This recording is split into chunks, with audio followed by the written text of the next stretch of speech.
Mars 2024, place Saint-Antoine. Une fusillade vient d'avoir lieu ici, elle fera 3 blessés. Les faits viennent d'être jugés cet après-midi. La peine, 14 ans de prison pour 4 des prévenus, 2 autres ont été acquittés.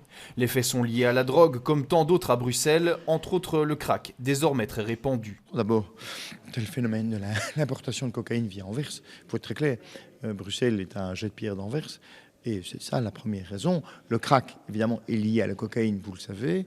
Et puis maintenant, on a les nouvelles drogues de synthèse qui s'annoncent. Au total, plus de 1000 dossiers liés aux stupéfiants ont été ouverts l'an dernier à Bruxelles, pour seulement la moitié 5 ans plus tôt. Des chiffres qui devraient encore doubler cette année, au vu des cas qui arrivent devant les tribunaux. En ce qui concerne le profil des personnes visées par les enquêtes, une tendance se dégage. On remarque souvent des personnes très jeunes. On parle notamment d'un jeune de 18 ans qui a été condamné pour tentative d'assassinat, à une peine ferme très sévère, de 8 ans d'emprisonnement. Donc on parle vraiment de jeunes qui, à peine majeurs, qui ont commis ce type de fait. Donc on peut imaginer que ce genre de personnes sont instrumentalisées par, entre guillemets, des mafias plus larges. Récemment, le tribunal de première instance de Bruxelles a pris des mesures, notamment pour accélérer les procédures, mais il manque encore de moyens humains.